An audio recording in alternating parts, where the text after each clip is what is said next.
Egyptian politics, our formal political sphere, is structured around an imbalance or lack of balance between Islamist and non-Islamist forces.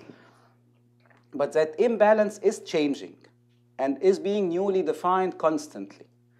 And one would be, to my mind, not looking at what's going on objectively if we decide to operate based on the picture that we got out of the parliamentary elections, Islamists winning around 70% or over 70%, and everyone else winning around 20% or a bit more, that picture of a missing balance and a clear imbalance between Islamists and non-Islamists is changing, and changing in the political reality in parliament and outside of parliament. Non-Islamists are gradually becoming more relevant, more significant in terms of deciding what's going on in the country politically.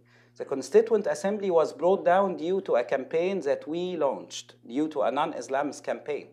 And we were joined in by media, by the administrative court, which put forward the ruling and so on. But it was a well-orchestrated campaign that gave us more than what we are accounted for in terms of the number of seats we have in parliament.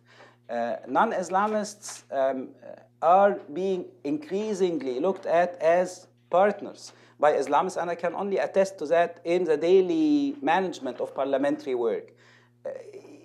We are getting out of that minority position into becoming more of an empowered minority, so a weak minority into an empowered minority, and that is changing the dynamics of Egyptian politics in an interesting manner. To my mind, it's becoming more diverse, it's becoming more pluralist, and we are gradually building what I would term the rules of the game.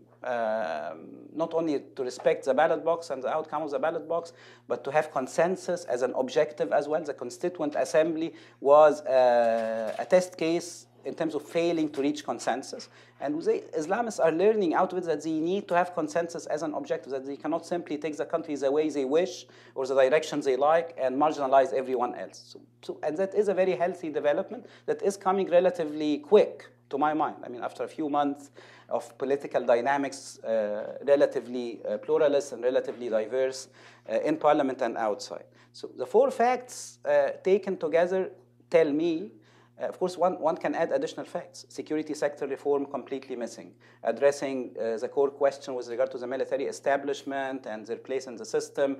Negotiations are yet to begin, and the bargaining situation, which we have to get to, is not there yet. One can add rule of law, law enforcement, and so on and so forth, yes.